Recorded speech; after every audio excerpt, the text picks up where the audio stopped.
Good morning, all. Hi, my name's Damien Rose. Welcome to the penultimate Grand Rounds of the 23-24 Grand Round season. This will be the final, what we call Bay Area Grand Rounds. Just to remind everybody, the goal of this series is to sort of celebrate our sort of local collaborations. With that in mind, I want to just sort of give you a little bit of a background about how I met our speaker. So about a year and a half ago, I became very interested in other models of care, in particular for first episode psychosis. So I've talked to some folks in Norway. I had a lot of it really sort of triggered me to do a lot of reading, and I had a couple of really great conversations with Will Hall. And one of the things I actually made a grand rounds about this because it struck me so much was just how pernicious this word insight is. And to me, it was a great example of how I think as a field, we really need to start listening to people who experience us and listen to what they have to say. And I mean, listen with very open mind and really just take it in.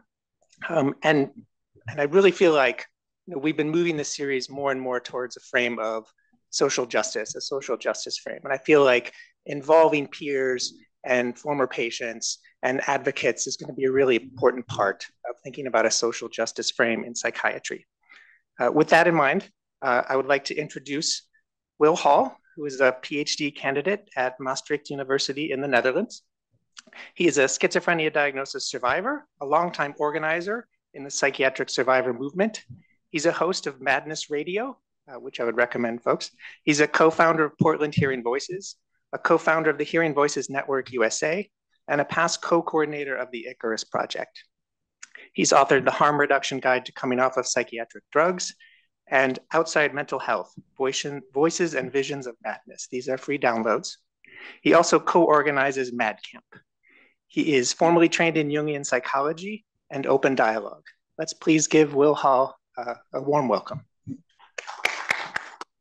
Thank you. Thank you. Wonderful. Yeah, great to see you again, Damien. Thank you for your work. Thanks to Gina and also to Jonas for all your work in making this happen.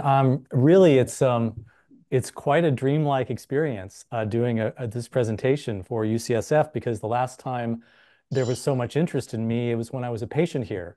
I was a patient or inmate at the Langley Porter Psychiatric Institute, did not have a good experience and had no idea that I would ever be invited back in this context. So I'm really grateful.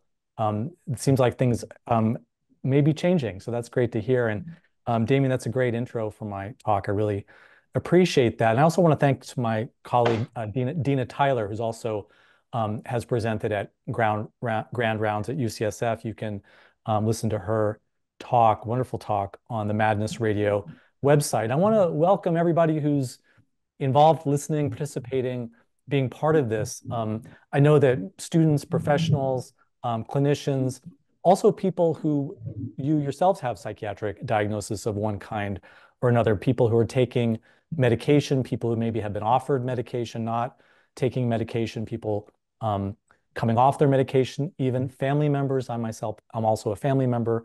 So I want to welcome all the different roles. And one of the key things about listening is recognizing that you're listening to an individual, and individuals are different. And this is one of the core problems that I think our approach to psychosis suffers from, is that we don't allow for the diversity and unique individual perspectives and experience of each person. So I'm going to be speaking about my own experience in the system and my own experience with what I call altered or extreme states or different realities, experiences that would be called psychosis clinically, depending on who you get interviewing you and where you are when you're being interviewed, experiences that I continue to have. And so one of the things that I do as part of the psychiatric survivor movement is really kind of break up the stereotype of what does someone who's diagnosed with schizophrenia, or in my case, a kind of schizophrenia called schizoaffective disorder, what do those people look like? So I, am someone who goes against maybe certainly the media representations, but also a lot of the professional and clinical understandings that we have, and also breaking up the stereotype of what it is, this thing that we call psychosis, and the idea that it's not something that you can live with. Whereas actually, I do live with experiences that would be called psychotic. I do hear voices, including very aggressive, persecutory, painful, distressing voices. And I'm also someone who goes through altered states where I perceive reality to have a meaning that's directed at me, sometimes very beneficial, positive, beneficent meaning, but also sometimes very malevolent and frightening meaning. And I'm also someone who lives with suicidal feelings. And I'm not going to ask for a show of hands, but suicidal feelings are a lot more common than we tend to think of them. We tend to think of suicidal feelings as an occasion for emergency, and obviously they are an occasion for great concern, but they're actually part of life. There's something that I think a lot of people struggle with. And so I'm really happy to be invited here and to be kind of breaking up those stereotypes. And in the spirit of the diversity, which I think is a really important thread, I also want to say that, I had a negative experience, a very traumatizing experience in the psychiatric system, including at UCSF, also at the Mount Zion Crisis Center, the West Side Lodge. This was all when I was in my 20s. San Francisco General Psychiatric Emergency Services. I had very, very, very traumatizing, painful experiences. And at the same time, I know people that had positive experiences, that had experiences that they felt were a sanctuary and respite for them. So I don't take medication. I found that medications not only did not help me, I tried a number of different antipsychotics. I tried different bipolar drugs. I was on benzos. I was on different SSRIs. Not only did they not help me, but I felt that they were life-threatening. If I had continued to stay on antipsychotics, I certainly would not be with you today in any kind of capacity the way that I am now. I attribute my ability to get off disability because I was on a disability check for 15 years. I'm one of the very, very, very small number of people with a schizophrenia diagnosis who are able to come off of a disability check once you're on that disability. I would not have been able to do that this is my belief, I can't predict, but I would not have been able to do that if I remained on antipsychotic medication. So I know people that are helped and feel benefited by different kinds of medication, but I'm really here to help us have a more accurate, a more evidence-based, a more grounded understanding of the experience of psychosis, which includes welcoming in the voices of people who have been traumatized and who are survivors and who identify as people who have been harmed by the psychiatric system. When I left the system, because I had not been helped, and I really believed in it, I really wanted to get help. I tried all the different things that were offered me. I had the kind of classic experience of relief when I finally had that diagnosis. Now there's an understanding. Now I can connect dots. Now I can have a reason for the difficulties that I have gone through in my life. But when I left psychiatry because it hadn't helped me, I had no idea that my experience wasn't just shared by some people, was actually shared by a lot of people. In fact, there's a whole global movement of psychiatric survivors that have been extremely impactful in the way that care is delivered. We actually had incredible successes in the services and the way that that the standard of care operates. The basic legal protection, the consent protections, the precautions that are part of, or at least are supposed to be part of standard of care, getting consent for medication, the judicial review when you're court review when you're being held involuntary, all of that came in as a push from the psychiatric survivor movement. So I think it's really important that we recognize that this movement does exist, that it's been crucial for the evolution of psychiatry. And I believe that the psychiatric survivor movement joined with our allies in what could be called the critical psychiatry movement, that we show the way forward. There are innovations that are happening that I'm going to get into today. There's a lot of changes, including the call for abolition. And I use that word carefully and purposefully because it is a strong indicator that we face a moral emergency, that psychiatric care, with the caveats that I've said, that some people do feel benefited and are helped by psychiatry, there's widespread violence that is happening. There's a system of normalized violence in psychiatric practice today. It's happening at UCSF. It's happening throughout the United States. It's happening worldwide. And so that is one of the reasons that we are, a lot of us in the movement are pushing for an end to the legally sanctioned denial of equal rights, which is the use of forced psychiatric interventions, drugging, incarceration, confinement, restraint, seclusion. I was put in restraints. I was in seclusion. I was in a locked ward for about 2 months. In fact, when I was moved to the voluntary ward at Langley Porter, I was told that if I tried to leave, I would be locked up. And also when I was at West Side Lodge, which was kind of a residential hospital treatment program in the community in downtown San Francisco, I was also told that if I tried to leave, I would be locked up. So the movement for the abolition of psychiatric incarceration is really part of the global disability justice movement. It's when you start to think about it carefully, which I hope you will, it becomes a pretty clear-cut moral imperative that people with psychiatric disabilities, psychosocial disabilities, deserve equal rights, and there should be no removal of any of those rights based on disability itself.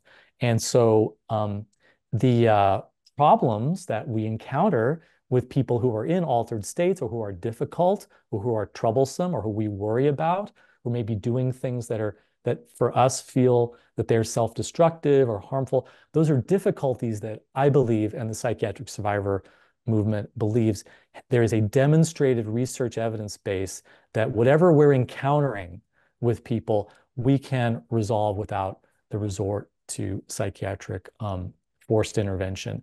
So as Damien said, I'm a researcher at Maastricht University. I'm a therapist, studied Jung and open dialogue, rights advocate, and community development worker. And so my training or my experience, yes, I have a counseling degree. Yes, I've done clinical training, but I kind of come from an old school tradition in science, which is that you get close to whatever the phenomenon is. And with psychology, and I'm very influenced by the work of William James, who felt that there needed to be a very introspective approach to psychology. We couldn't rely on the measurement of the laboratory model, that psychology is a very different kind of science is needed. I'm very close to my own experience of psychosis, and also I've spent countless hours in support groups. I helped start a support and advocacy community called the Freedom Center, Portland Hearing Voices. I've been very involved with the Hearing Voices movement. So I stay very close to the experience, and I'm also very close to the latest research. And I'm going to be providing you with a number of links and research leads for your further interest and learning on a web page on my website at the end of this talk. So remind me if I overlook that. So you'll have a bunch of leads for you, and also I encourage you to get in touch with me. So I want to tell my story in 3 different chapters. So the first chapter was I was facing poverty. I had lost my job.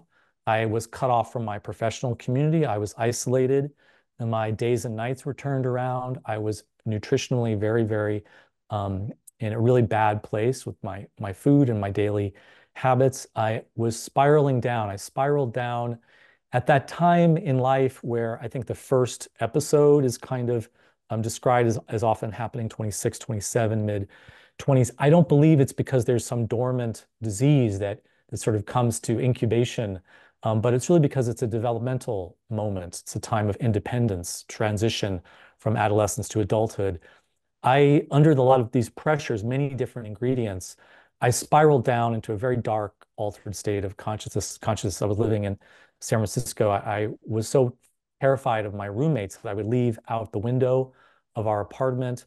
I believed that the devil was speaking to me through a postcard and phone calls that I would get. I would wander the streets of San Francisco and I would see and feel other people communicating with me, and I'd have to run away from them because they were trying to hurt me. And I heard very aggressive voices telling me that I was a failure and I should end my life. I went up to the Golden Gate Bridge. You know how the story turns out. I didn't kill myself, but that's where this voice was telling me to go. At one point, I was holding a scrap of plastic up to the oncoming cars.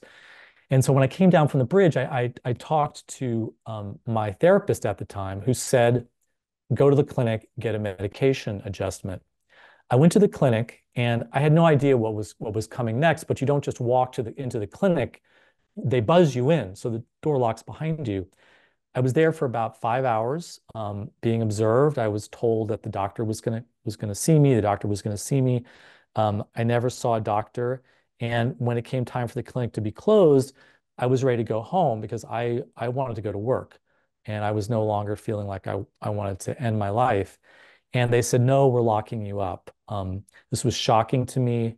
I was put in the back of a van in restraints. You have to understand, I was very much like withdrawn. I was in kind of the negative symptom space. I was very quiet. I wasn't making eye contact. In no way was I aggressive, threatening, or violent in any way, but they put me in restraints in the back of this van because they said that's how they transport people to psych emergency at San Francisco General. And I can't, given how vulnerable and sensitive and open and raw emotionally I was, and how terrified I was, I cannot imagine a worse place to be brought than the psychiatric emergency room at San Francisco General. It was extremely chaotic. The police were coming and going, and this started a year-long ordeal in the public psychiatric system, including 2 months of forced treatment at Langley Porter. And the experience was considered like top of the line psychiatric treatment, UCSF, but it wasn't something that helped me. And like I said, I first went in really all in. I really wanted help.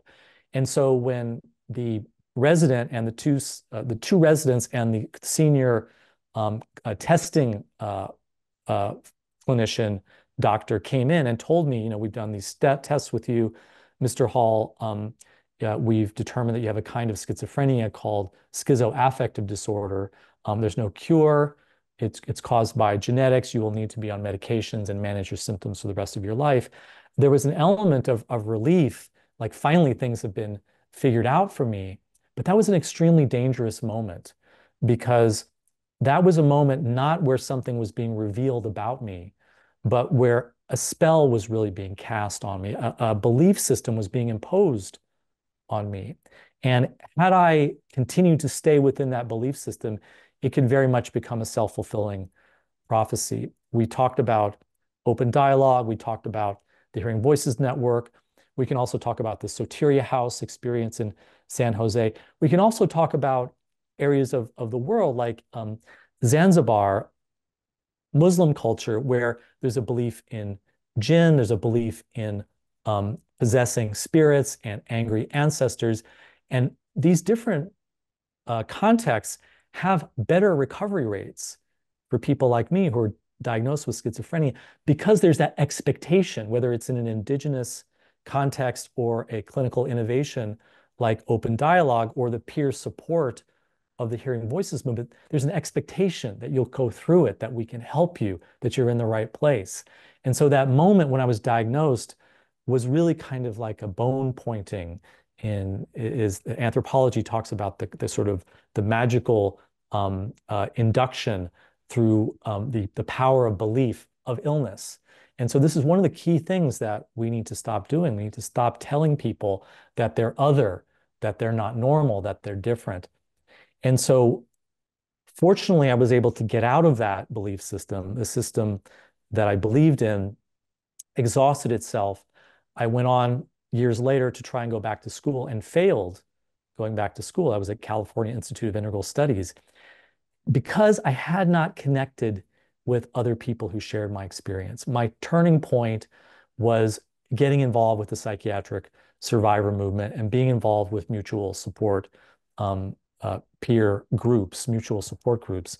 And I was able to like find people that I wasn't other, I wasn't strange, I wasn't one of those monsters, and I could start to see myself in a more humane, ordinary way.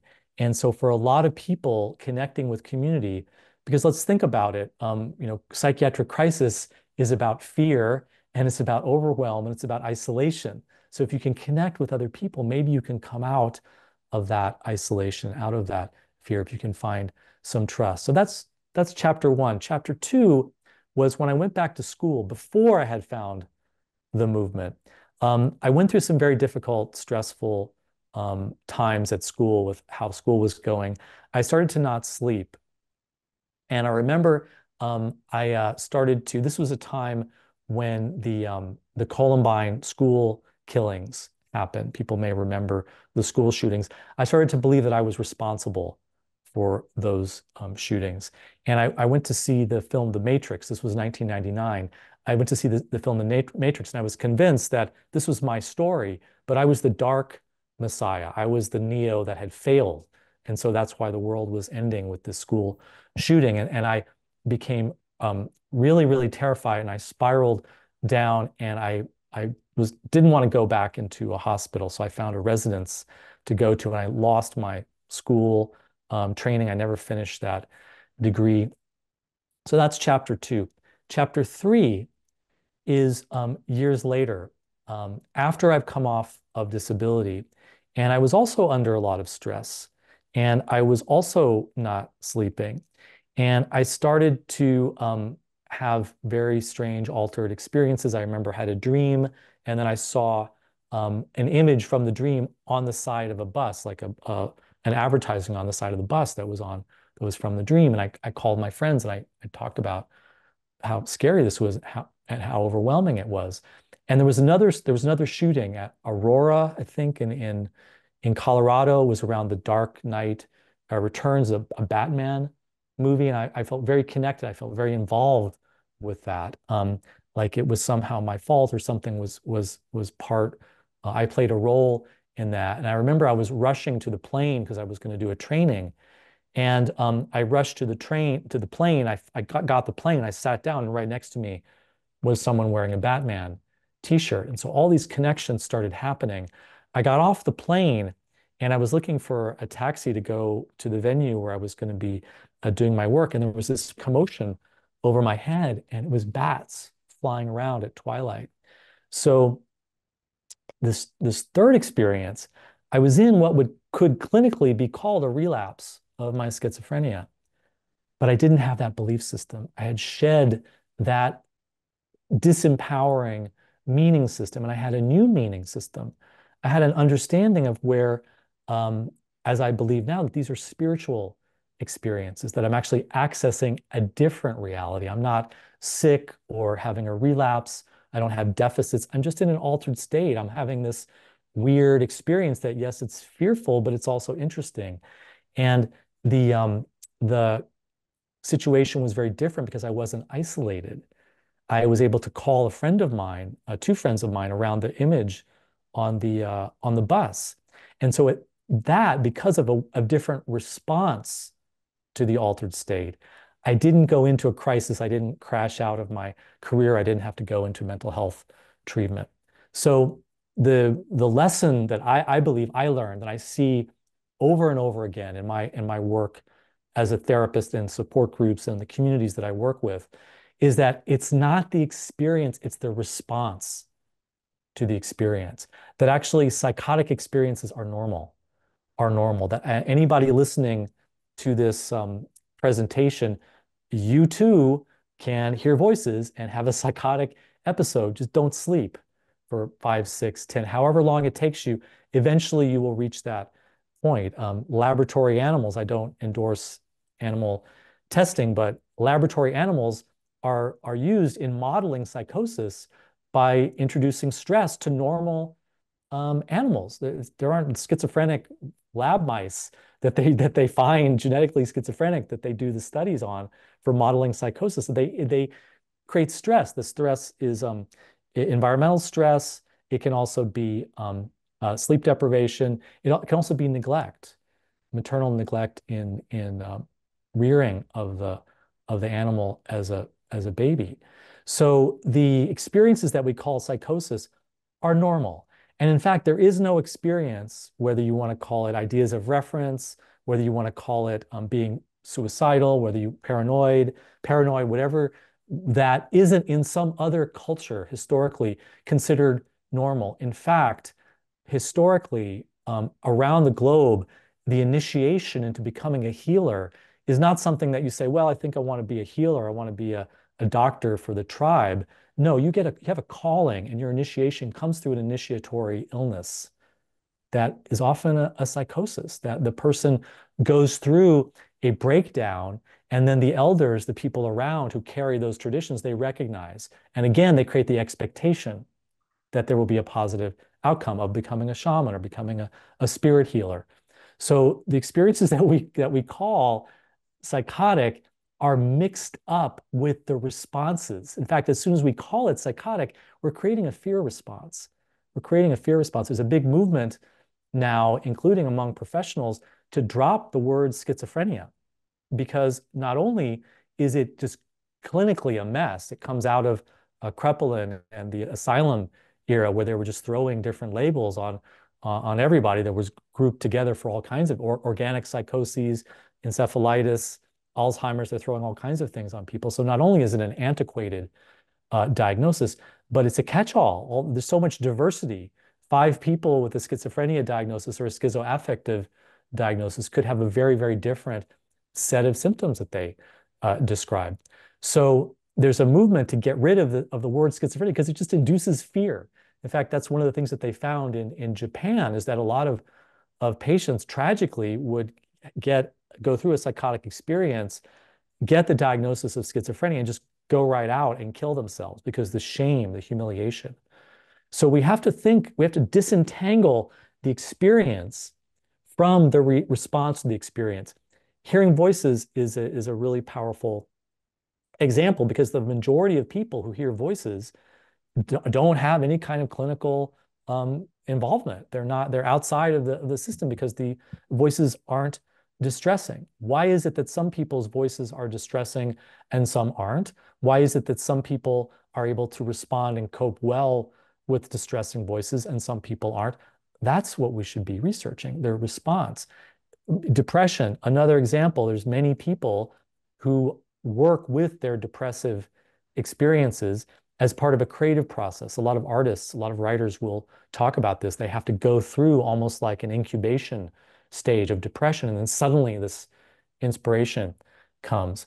So that is a big part of the message, that if we look at something as a deficit, as a symptom of a disease, we leave out of the equation the way in which we're responding to it. I mentioned suicidal feelings before. I'm someone who lives with suicidal feelings. I'm committed to being here. I'm not going to end my life. But I take my suicidal feelings as messengers that a change needs to happen. And then I go on the hunt for finding out what a change needs, that I need to do to address that there's some kind of information in the feeling, which you think about it. That's what feelings are for, to give us information, to help us navigate the world. In fact, if psychosis were not normal, a lot of evolutionary biologists, evolutionary psychologists are asking, why wasn't it selected out of the species? Why is it that the species of humans has persisted with this experience of psychosis around the world if it's not advantageous for us as a species? Well, clearly it has some kind of purpose or strategy or some kind of meaning for it. And if we miss that meaning in the response, that's when we have a problem.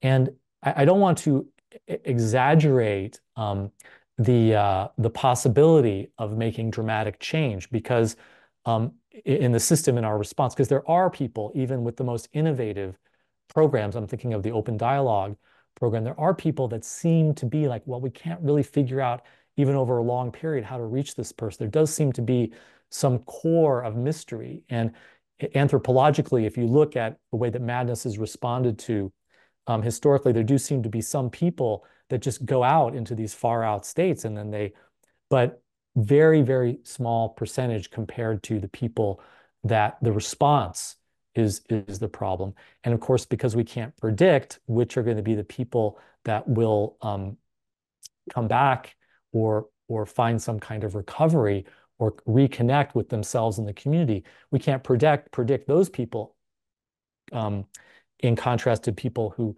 may be more difficult to reach or may take longer or may not be able to be reached. Because we can't predict it, then we have to offer the expectation of recovery to everyone. So my experience is not unusual. It's happened over and over again. It's happening right now in San Francisco. It's happening UCSF. And so you might ask me like, well, Will, this is really, you're saying this is a moral emergency. You're saying this is normalized violence. It's pretty hard to believe given the investment that so many clinicians and the psychiatric industry really has, the insurance system, the hospital system. How could that be possible? Well, actually, medical science has always advanced by finally coming to terms with harm that it had done previously. And we have a very strong example with homophobia in psychiatry, because prior to 1980, we go back to the 50s, the 40s earlier, we're talking about the widespread abduction, assault, torture, and murder of LGBT people in the asylum system, in the psychiatric system. And that was normalized. That was considered, well, this is what we need to do to help people. We have the example of insulin coma treatment. There's a myth that insulin coma treatment was a result of the best research at the time, and then the research improved, and then insulin coma was dropped. Which insulin shock coma, you induce a coma into a patient. The idea is that you're so shaking up their system that they could somehow improve. It's very parallel to electroshock therapy. But actually, at the time when insulin coma was a widespread accepted treatment, there was a huge diversity there was a debate about the research, and there were people that were criticizing it and said that it didn't work. And so also with the SSRIs, we're finally waking up to the fact that the SSRIs do not have the efficacy that was claimed when they were promoted as huge profit blockbusters by Eli Lilly, introducing the pharma blockbuster era, that the SSRIs are marginally or not effective at all compared to placebo, and that the side effect profile is horrific. The cognitive problems that can come, people are finding that the sexual dysfunction that they have on the SSRIs, they were promised like, well, okay, if you come off the SSRIs, you will get your sexual libido and orgasm back. Well, actually, a lot of people are finding that they are not getting it back. So we're doing this widespread harm to people with the SSRIs, and that was considered and is still considered normative accepted practice to provide SSRIs to people. Although now the National Health Service in the UK is now saying, well, actually, maybe we should try exercise first for depression. And so the reality is that historically, there has been normalized violence in psychiatry. I see it very clear that the way that we're responding to psychosis is another chapter in the cycle of normalized violence. And then you could go back to 1950, and you could say, well, there are these gay patients that come in and they have higher rates of anxiety, they have higher rates of suicide, they have higher rates of alcoholism and addiction, they have higher rates of depression.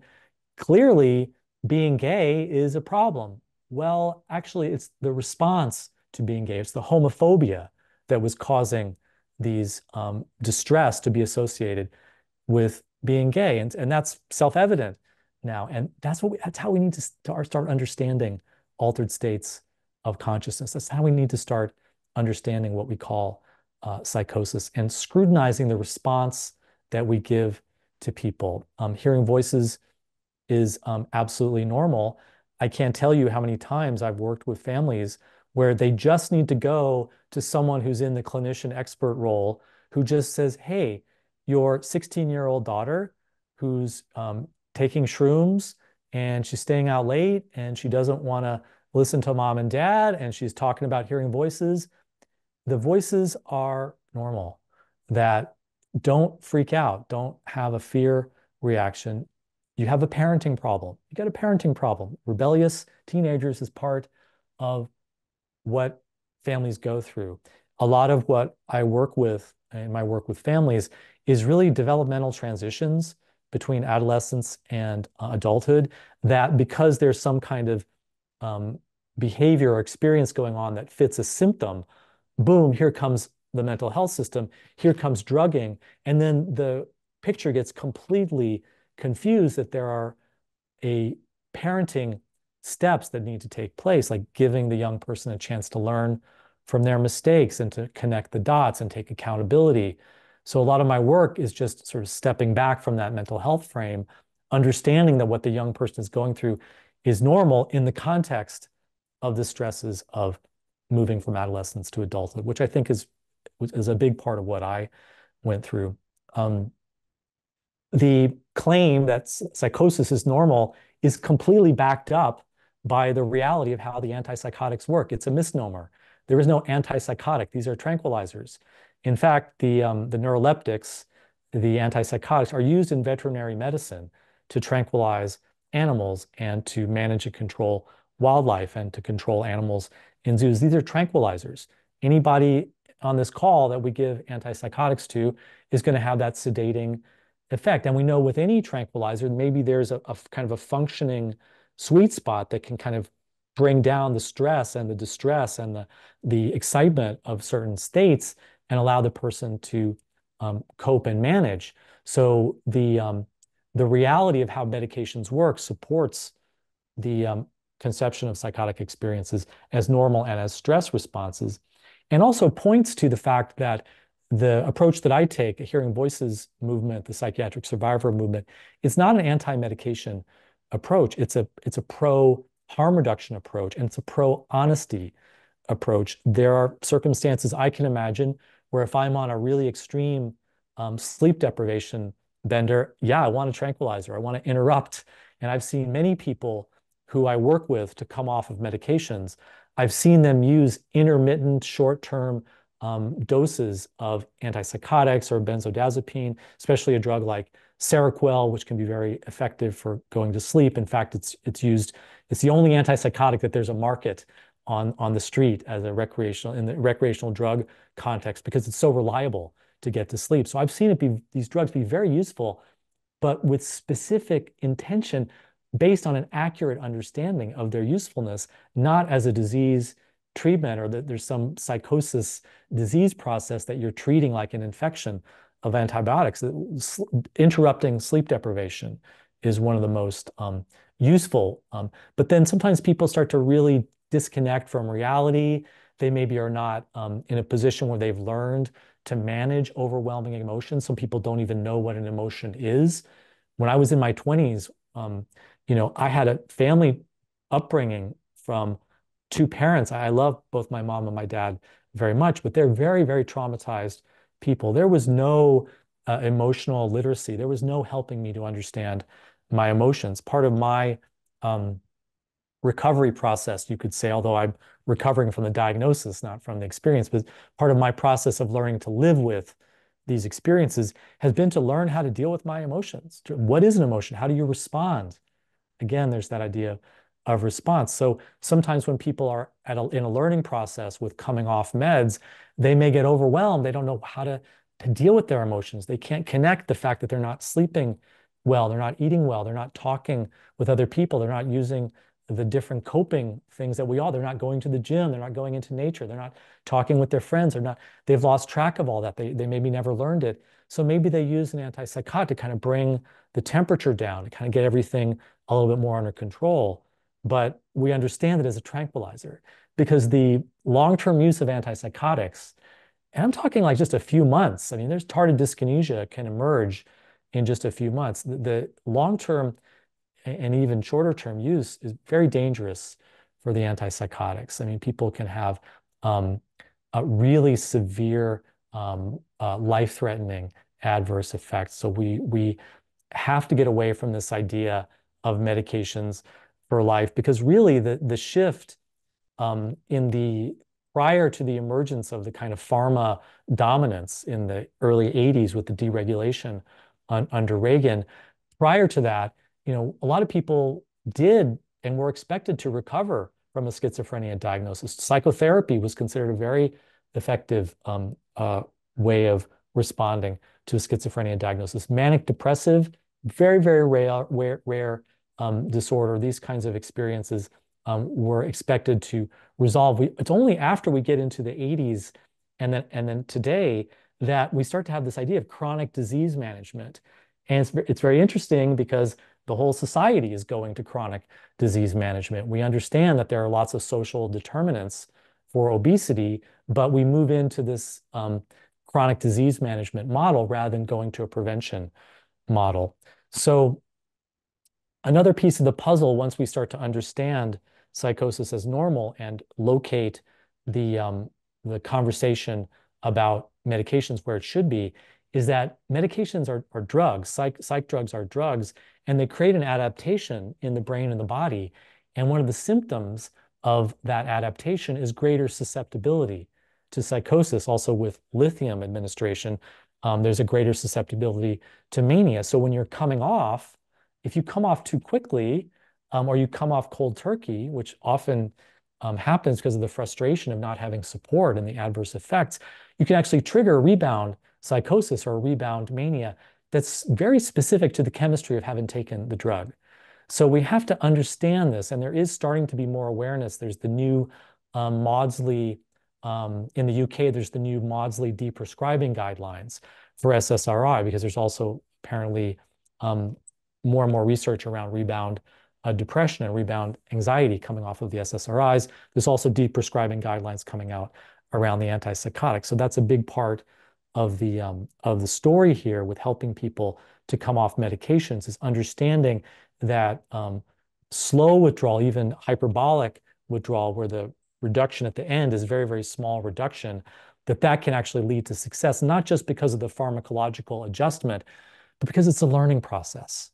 It's a learning process. If psychosis is a normal adaptation to a response, a stress response, then if you don't want to be in a psychosis, you're going to have to learn different ways to respond. So we fail to see people in a learning experience. When someone is homeless, I hope that we tend to see them. This is a snapshot of a larger story. It's a moment in time. And there's a story before and there's a story after. Being homeless is not an attribute, a trait of the person. You don't have domicile deficiency disorder. And the same with domestic violence, mostly women, domestic violence survivors. We tend to see that as a snapshot in a larger story. And we don't diagnose someone who comes to a shelter, domestic violence services, as having masochistic personality disorder. Although there was an effort to do that. That was actually a political struggle that happened. And thankfully, that was not brought into the DSM. But the way we respond to domestic violence is that we see it as a learning process. We see it as a question of resources. We see it as a question of the social context. This is how we need to respond to psychosis. This is a snapshot in a moment in time, not a trait in the individual. And this leads to two directions. First of all, the social determinants of the harmful response to psychotic experience, and the social determinants of the psychotic experience itself, the stresses that lead to the psychotic experience. Let's be really clear. This is not going to happen in a for-profit medical system. The institutional factors that pile on, just the housing situation. I can't tell you how many people in the Bay Area would be helped through their psychotic experience if they just had a safe place to go. It's also true of domestic violence as well. The housing situation directly drives domestic violence because there's no options for people to leave their partners. We have an enormous amount of research that looks at poverty, that looks at trauma, that looks at social isolation, that looks at bullying, that looks at the immigration experience if you're dealing with racism, for example, as driving psychotic experience. And then also the people who have some kind of transformative process that they for whatever reason, are going through a psychosis because there's something on the other end that they're becoming a healer. They're connecting with a spiritual belief. They're connecting with a spiritual identity. I was just learning about William James was very severely depressed. You could really definitely diagnose him with clinical depression, but it forced him to discover the kernel of his entire philosophy around pragmatism and free will and the importance of the subjective experience of choice around free will and the power of that choice. And it came out of that dark night of the soul. So if we have a new conception, a new framework, and we have a set of needs to deal with the prevention and the social response, we see clearly that there needs to be social transformation, that this is a social justice movement. That's exactly the right note. Thank you, Damien, for starting the talk with that. And it's actually, the conversations is already there. The conversation is already happening. The rights-based approach to mental health is established in international law. We have the Convention on the Rights for People with Disabilities. The disability justice movement has been working for many years to establish the common sense need for equal rights, that there are alternatives. You don't have to put people into a context of confinement around psychosis and mental health, just like you don't need to put them into a context of confinement around other disabilities, being deaf, being blind. People were just forced into institutions and asylums, and still are around the world. We have a society where we have an imperative of elevators in public buildings. We have an imperative to provide ASL translation. We have an imperative to build these bridges to different abilities. That's what we can do if we're committed around the experiences that get called psychosis and altered states. If we have a different response and we create supported decision-making, we create different kinds of needs adapted responses that are focused on the specificity of the person's needs and what they are trying to accomplish in the world, rather than seeing them as a disease and a disorder and then putting them into this other category. The open dialogue approach is extremely instructive and extremely useful in this, because what they've created this is in Western Finland, they've created a social response that sees the individual in the context of their relationship. And they build a bridge from that isolated, withdrawn or strange or disruptive experience. They build a bridge to the family experience and the family talking about its problems. It's that sometimes the individual who's diagnosed is really the canary in the coal mine, and the coal mine is family difficulties. And Gregory Bateson, of course, someone else very closely associated with UCSF, Langley Porter, he did a lot of work on the context of psychotic experiences and the double bind. I don't think that that's so useful in terms of the etiology of psychotic experiences, because once you start locating this is the specific cause, I think you've gone too far. And there's a danger in blaming the family. And R.D. Laing was very clear that he didn't blame families because he located families in the context of larger systems. Families are always inheritors of their families and then the larger social systems. But what we can do is we can see the context as the potential for building bridges out. We can think pragmatically.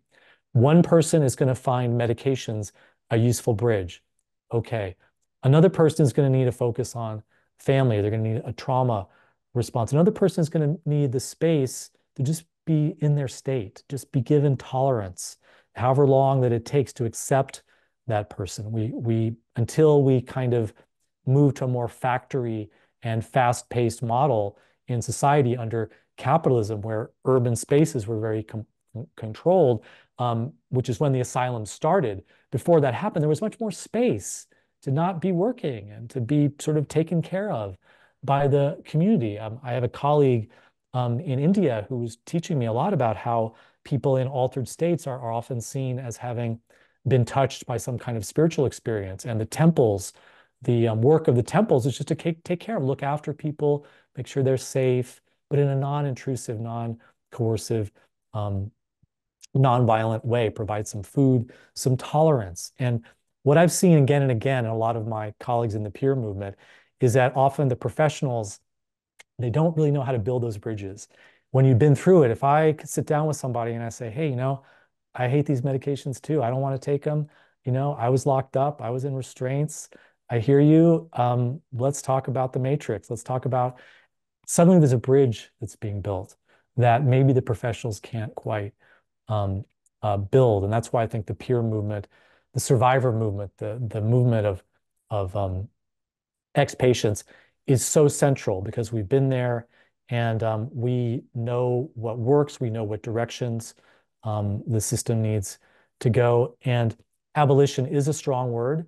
It's a word that I use because I believe that the moral emergency is there. And unless we start to focus on equal rights for people with psychosocial, psychiatric disabilities, differences, diverse abilities, until we focus on that, it's not going to force us to start dealing with these other bridges, these other supports that we need to build. And again, the World Health Organization, the United Nations have come out very strongly that we need to end coercive practices. We need to have a voluntary mental health system. If we recognize that psychosis and mental health are connected to poverty, we need to put ending poverty on the agenda. We have to not see that as separate from the mental health discussion.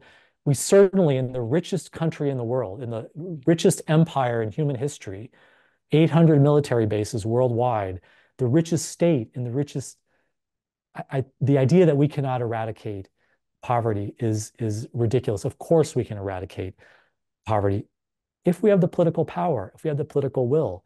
The psychiatric survivor movement, the changes that we were able to achieve, the reforms of the psychiatric system, the legal protections, as limited as they are, but the legal protections came out of a movement that was deeply, deeply influenced by the women's movement, the gay liberation movement, which were very much driving protests against psychiatry. And of course, the gay liberation movement and the women's movement, deeply rooted in the Black Power, the civil rights movement, the peace movements. So this is a systemic problem. If we keep seeing it as individual, we are only doing the work of reproducing the status quo of the system by locating the problem within the individual, which is something that contemporary capitalism does all the time. Instead of saying, let's look at the job market and why there aren't better jobs, we say, oh, you need to learn how to do a better resume. So let's get you with a resume writing workshop, or let's help you with your job search skills. This is done to individualize social problems, is a systematic ideological move by the contemporary system that we live in. But fortunately, especially younger people, a lot of the younger psychiatric professionals that I work with and students, they're open and they're looking and they haven't quite got the career investment in a certain paradigm. So change is happening. I want it to happen faster. I think the time is now. I think we need to raise our voices for abolition. I think we need to raise our voices for a new conception of psychotic experiences. We need to identify the kinds of treatments that work and are effective. The research has been done. The research base is there. I'm familiar with the research base. It's there. So we need to really join our voices to make these changes happen. The three things that I recommend to professionals who get interested in these changes. First of all, don't be isolated. Find other professionals, other students, other people in your field who share your concerns and are asking the same questions. You may not have the answers, but they're asking the same questions. The second thing that I encourage people to think about is that when you're in a situation that's imperfect, for example, when you have a mandated reporting context around suicidal feelings, Someone discloses suicidal feelings to you, you've got to tell that to your supervisor. Be transparent about it. Give a dilemma. Look, I would like to be able to work with you in 100% confidentiality, but I can't. Under these circumstances, if you say these kinds of things, I would like to be able to provide a soteria house for you or a peer respite, which is a hospital alternative. We don't have one in our community. And therefore, it's difficult for, be transparent. Name the dilemma that you're in. I don't believe that people should have different rights based on their disability, but we don't have the systems in place yet to respond in a way that is going to help your family. And so I understand the dilemma that you're in. It's not about perfection or purity. It's about naming the truth of what's happening and pointing in a direction that we need to go. And finally, I want to say that fundamentally, psychiatry and mental health, it's a healing profession. It's about how you help people. It's about how you alleviate suffering. So we have to take that seriously, and we have to think about what is our role in society and what kinds of changes are we going to make in society? How do we use the power and the privilege that we have in our training and our position in the industry to fulfill that responsibility of providing a society that's a caring society rather than so much of a competition industry, a profiteering, so much money that's being made off of the psychosis industry, people discarded because they aren't productive. Are we going to be a caring society or not? And that's something I think that we all have to be actively involved in creating. So thank you very much. And I'm happy to take a little bit of time for questions. Thank you, Will. I will pass the microphone around if people have questions, just because I've been monitoring the chat. Will, I think we would really appreciate a lot of the research studies that you referenced, if you could send us those links. I'll speak for myself. The way data gets to me is I hear about every augmentation study that reduced a scale by 1 point over 4 weeks, but I find it much harder to find the studies that you're citing, although they are out there, they're very well done. Yeah. So this is a link to a page on my website. Can you see this? It's a QR code. Can you see that? Yeah? Okay. So there's a lot of links on my website. The main places that you want to go are a wonderful site that was started by Robert Whitaker, a journalist. He won the George Polk Magazine Award, MAD in America. There's also a professional association, the ISPS, the International Society for the Psychological Study of Psychosis. And then there are a number of different studies specifically. And if you have questions, for example, the research showing that forced interventions, forced treatment, involuntary commitment don't work. There's a bunch of studies about that. Also, one of the research that I like to point people to is the research, actually there was an overview of the research done by the US Army showing that suicide assessments don't work. We can't know that we are protecting people from killing themselves by doing a suicide assessment. That was the justification for my forced incarceration at San Francisco General Hospital, was we're protecting you from suicide. Well, actually, that's not what the research says. We can't do those kinds of predictions. The research can't do that. So yeah, so check out the website, a bunch of links there. No, that's great. Thank you very much, Will. I'm going to hand the microphone to somebody with a question. Okay. Hi, Will. Thank you so much. My name's Andrew. I'm one of the third-year residents. I really appreciate you sharing your story with us. And I also really appreciate that you talked about building, because I think that's at the core of abolitionist theory. And I love that you brought that up. You also spoke about how the psychiatric survivors movement is rooted in the women's rights movement, the LGBTQ rights movement, as well as the Black Power movement. And I'm curious what opportunities you see for the psychiatric survivors movement to actually liaison as well with the prison abolition movement, given that prisons and jails are the largest psychiatric provider in the US, and abolition is a core part of what Marion Kaba, Ruth Wilson Gilmore, as well as Angela Davis have all spoken about. Wow, thank you. It's very rare that the first question is so wonderfully informed and right on. Thank you so much. That's exactly the question we need to be asking, is how do we bridge these movements? Unfortunately, the psychiatric survivor movement, a lot of it moved into a kind of a co-optation phase. A lot of people were given jobs. There's a lot of opportunities to work as peers. Being a peer is wonderful. Not everybody is co-opted, but a lot of the energy and the fire of the psychiatric survivor movement kind of went down. And then here it gets picked up again by the Black Lives Matter movement, the prison abolition movement, the decarcerating care. A lot of people are asking these questions. Why are police doing wellness checks? Why did this person get killed because they were suicidal? This person was high on shrooms and they were ended up being locked up for months and months. So the questions and the activism is really coming from the younger generation. And I'm actually working a lot. It's one of the reasons that we use the abolition language is that we're trying to weave these connections. Britney Spears is on people's mind. Kanye is on people's mind because they're thinking about, wow, psychiatry really has this power, but the psychiatric survivor movement hasn't really been there in terms of visibility. So that's something that I'm working on, and a lot of people are working on. You're absolutely right that some of the people who are doing some of the best work around psychiatric abolition are really from those prison abolition, prison transformation movements.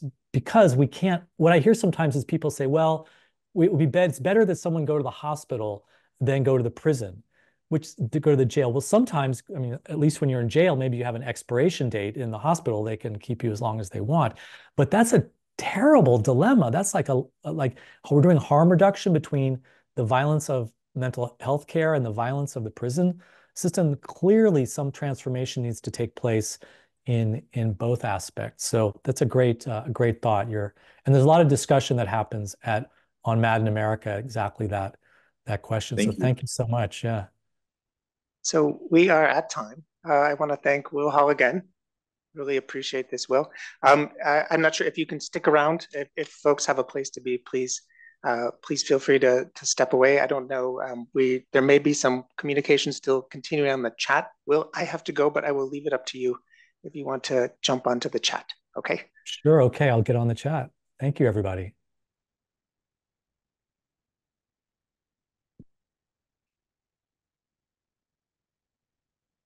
Thank you, everybody. Great. Can people hear me? Guess I'm not. Damien had to go, but are we still on for a conversation? We're still live. People can still hear you, Will. Okay, great. Okay. Yeah, so let's see. Should I look on the chat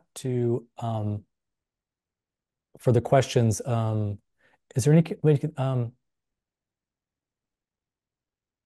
Is there any reason to not share this presentation with a patient? I don't see why not. Someone who's an aspiring medical professional, what kinds of organizations and literature?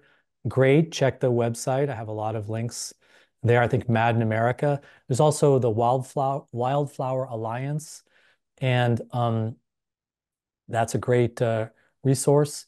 And the ISPS is also a great resource. I think that a couple of the questions here, this is great. Thank you, everybody, for this wonderful feedback.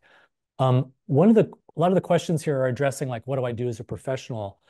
I think it's important to recognize that we put too much responsibility on the professionals. That decision to lock somebody up because they're suicidal, and then if they do end up killing themselves, which people do, the vast majority of suicidal feelings don't lead to people ending their lives, but a small number of them do.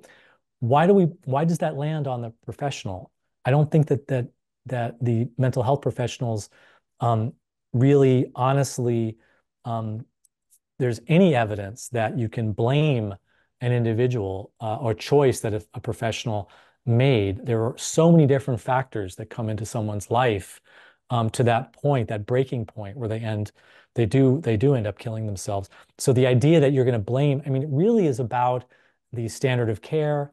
It's about the professionals being afraid of being sued, and we have a very litigious society. So that's one of the reasons that we sort of use the mental health system kind of as the last resort for a lot of social problems. Just like kind of we use the police as a last resort. And this is never going to work. We're never going to deal with the problem downstream. We need to go upstream. So I hope that the professionals would welcome the idea of not being the kind of like the final deciding factor about locking someone up or not, because it's too much pressure, it's too much responsibility Um, uh, yeah, someone points out about the evidence-based for relapse. Yeah, if relapse, although the definition of relapse is itself a question, if relapse happens, if there's a return of difficult experiences right after a medication reduction or a discontinuation, it's often a good working assumption that that's the reason the medication reduction led to the return of that experience. The reason that's important is then if the person goes through it and then comes out the other side and they want to try it again, they can try something different. But I've also seen situations where they could go slower, for example. But I've also seen situations where an increase of, say, psychotic symptoms after a medication reduction, the person gets more excitable, they're more talkative, they're complaining more, they're maybe staying up at night.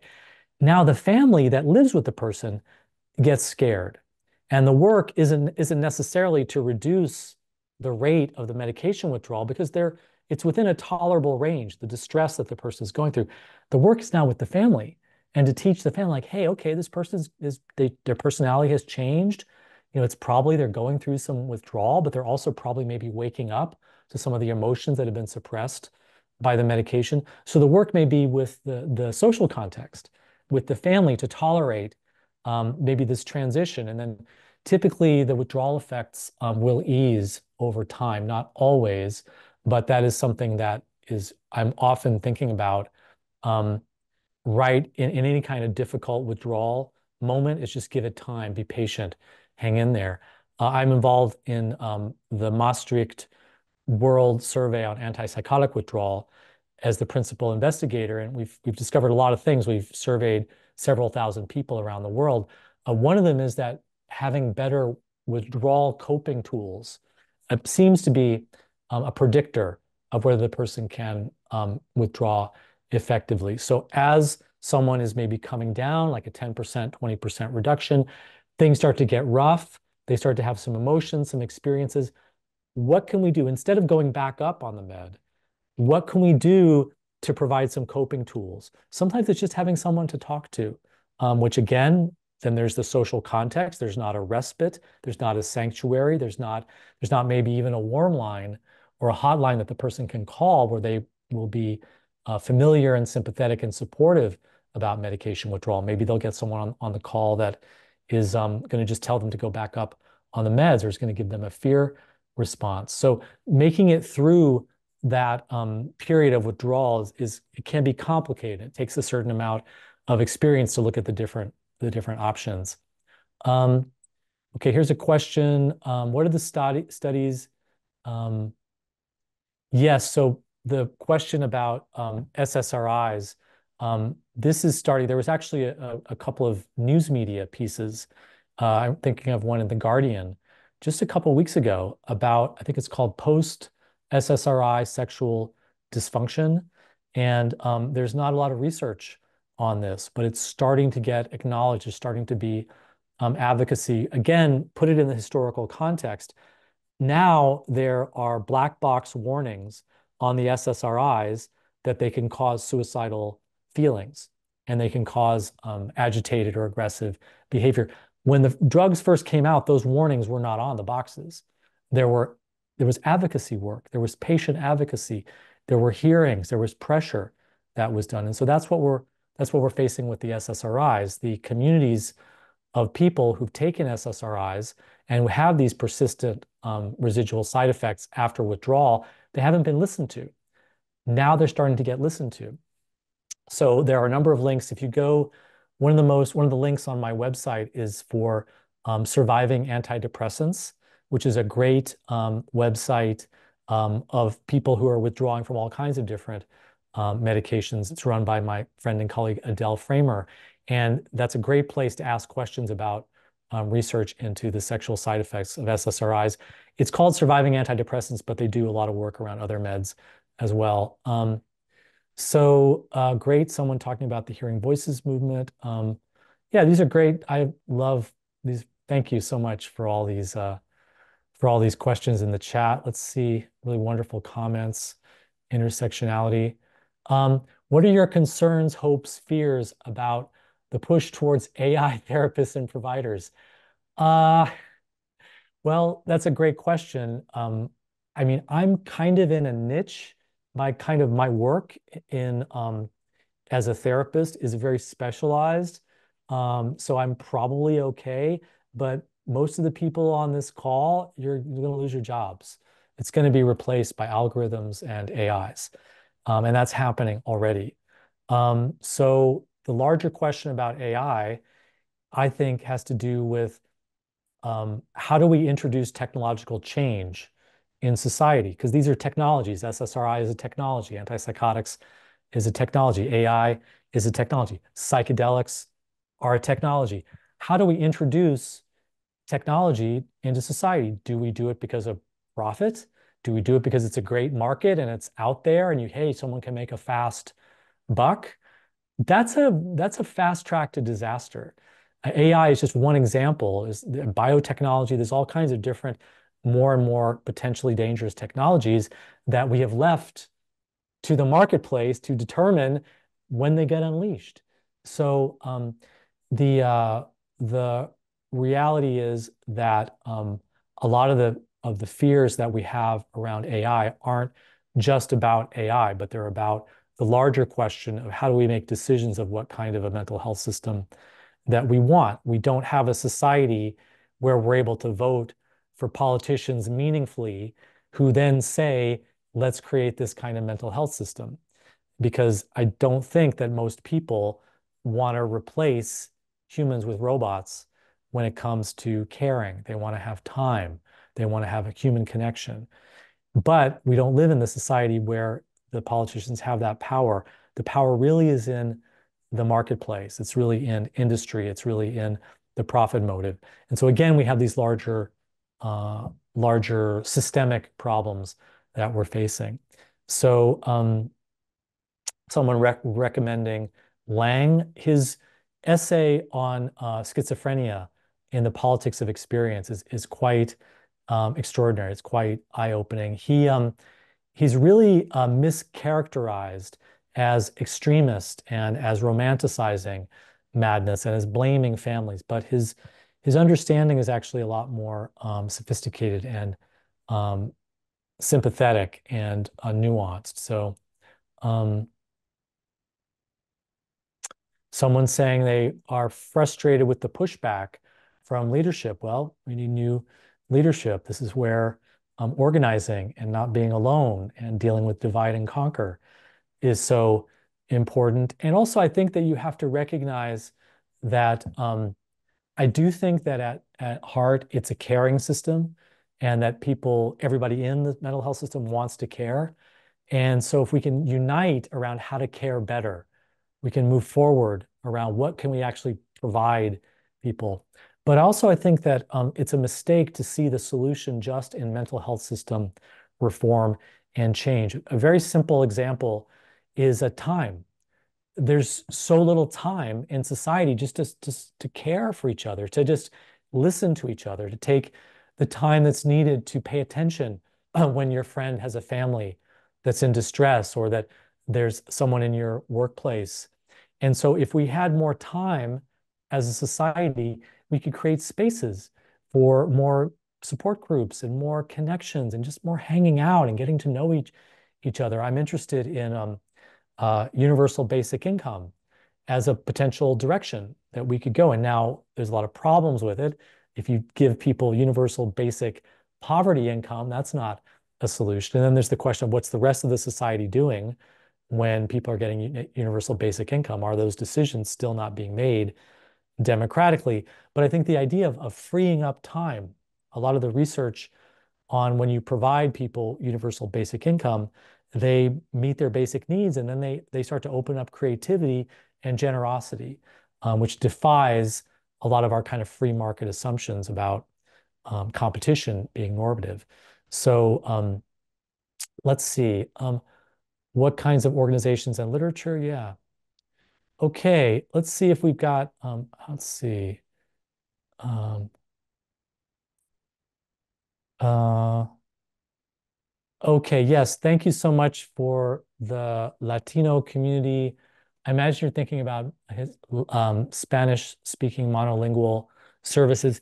It's limited. There is work happening in the Hearing Voices movement, and there are some services that are happening. But again, it's political because services for Latinos, for people of color in general, tend to be the last to be thought about and the last to be resourced. So again, it's a political question. And there are some Spanish language resources on my website. And if you if you get stuck connecting with Spanish language, email me and I'll do my best to get you connected with some resources. So, okay. Yeah, like someone says, it's helpful to direct patients towards the movement. Yeah, I think that people can decide for themselves. And I think it's important because I'm not an advocate that says one size fits all, but I do think we need a menu of options. Believe me, I've been to support groups that were terrible. Okay, I don't think support groups are right for everybody. And some people don't want to go to support groups. So it's about having a menu of options. This is why the Hearing Voices movement is so I think it's so instructive and so innovative because when you go to a Hearing Voices group, you don't get lectured, here's the pathway to deal with your voices, or here's the solution, or here's what causes voices. That's not the model at all. The model is we're going to create a support group where people are going to be free to share equally different perspectives. So you may hear different points of view, sometimes even diametrically opposed points of view of medications, people who love their doctors, people who don't like their doctors, spiritual people, people who are more atheist or existential. And then the person going to the group is able to kind of take from that environment, that resourced environment, what might be useful for them, or hook up something new that works for them because they're kind of hearing things that don't work for them. So I feel really strongly that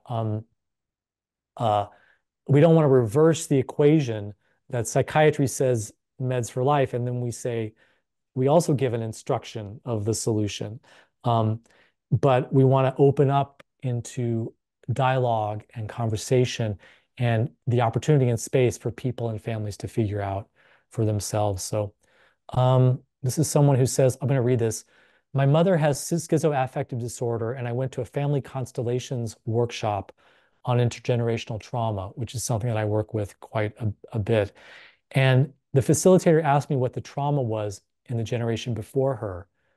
And it was the US Navy bombed by the Japanese in World War II and how deeply traumatizing that was, and how she grew up and majored in Japanese before her symptoms began. Really important. Thank you for this comment. So there's so much story that we lose when we focus so much on diagnosis and symptoms and treatments and medications. There's a story, and often the presenting problem directly maps onto some kind of intergenerational historical experience of the person's something that happened in the person's past. It can even happen in their ancestry. It's really powerful, and it's not about proving that that was the cause. It's more about finding pathways. If someone connects to their ancestors and it's meaningful to them to understand, like, wow, there's always been these kind of like outsiders in my family tree going back, and they've always been kind of pathologized. They've always been kind of othered, and now I'm playing that same role. I wonder what family secrets are going on here. I wonder how this line goes all the way back through trauma, if that's useful to the person. I'm very much a pragmatist in the way that I work. If it's useful to you, then it's useful to you. So let's see, I'll go to some of the more recent ones. Can you share examples of bridge building language that providers can use with individuals hearing voices and or seeing things that may be meaningful to those individuals seeking clinical services? I think that one of the most useful kinds of languages that we can use is the language of personal disclosure. So in the services, there are many people that work as professionals who have different altered states experiences, but don't talk about it. Maybe they had a psychedelic experience. Maybe they had a sleep deprivation experience, or maybe they've lived with altered states. Maybe they've been in the psychiatric system. So if you meet a patient, a client comes in, wouldn't it be wonderful? And there are some agencies where this works this way. If you can say, hey, there's somebody on the staff here who hears voices and they live with it. It's actually part of how they make music. Would you like to talk with them about that? Or, if it's okay, I'd like to share some of my experience. When my father died, I went through a very stressful time and I heard a voice. So being able to build that language of personal connection, I think, is the most important way to create a shared language with people. But again, the key is to allow the person to discover for themselves what will work for themselves, not to create a model or a template. Here's how I did it, so this is how you do it. This is how you need to do it.